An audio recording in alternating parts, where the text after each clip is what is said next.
Hi అండి.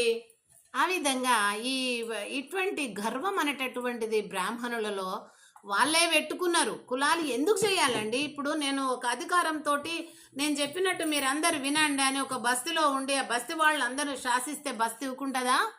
అందరూ ఒకటై ఆహ్, ఏం చేస్తారు? తిరగబడి కొడతారు. అట్లనే ఈ దేశమంతా నాది నేను పెద్ద అని బ్రాహ్మణుడంటే మనం ఎలా ఊరుకోవాలండి?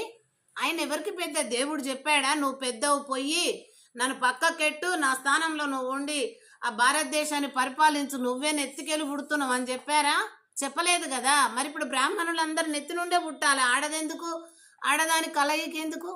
కదండి. మీరందరూ సామాన్య ప్రజలు, బీదవాళ్ళు, చదువుకున్నోళ్ళు, చదవని వాళ్ళు గమనించండి. ఇదంతా మనకు సోషల్ హిస్టరీ చెప్తున్నదే కదండి. మరి అదేవిధంగా వైశ్యులు ఏంటి క్షత్రియులు భుజాల నుండి అంట. భుజబలము అంటాం కదా, భుజాల నుండి. మరి క్షత్రియులందరిని భుజాల నుండి పుట్టమను. ఆడదాని సహాయం ఎందుకు పురుషునికి? ఆ యొక్క కలయికి ఎందుకు?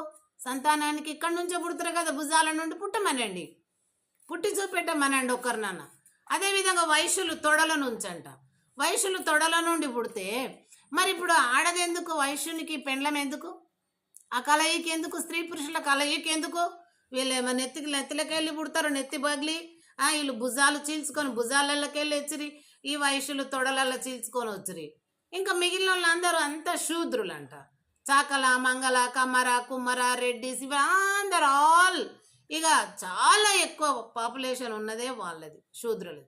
కానీ వాళ్ళనే ఈ యొక్క బ్రాహ్మణులు రాజులను చేతులు పట్టుకుని ఆనాడు దేవుళ్ళ కూడా శాపం పెట్టారండి.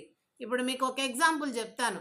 శ్రీ మహావిష్ణువు లక్ష్మీదేవి వైకుంఠంలో ఆయన దగ్గర ఆమె సన్నిహితంగా ఉండి ఏదో సరదా కాలక్షేపం చేస్తూ ఉన్న సమయంలో దూర్వాస మహాముని వెళ్ళాడట. వెళ్ళినప్పుడు ఆయన వీళ్ళంట ఆయనను చూడలేదంట. చూడనందుకు వెంటనే ఏం చేశాడు? శాపం పెట్టాడు. శాపం పెడితే అప్పుడు విష్ణువు ఏం చేశాడు? విష్ణువు ప్లేస్లో మన అందరం అనుకోవాలి.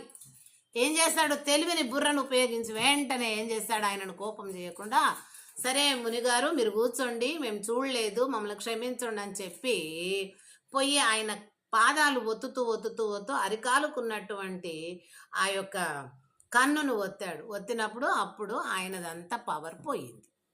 చూడండి, ఆ రకంగా మనం కూడా ఎవరైతే దుర్మార్గులు నేను గొప్ప, ఆ బ్రాహ్మణుడు దేవుని కంటే గొప్ప అంటే మరి ఈ ఏంటిది సనాతన ధర్మం కానీ ధర్మపథం కానీ ఎట్లా ఒప్పుకుంటుందండి? మరి ఆ బ్రాహ్మణులే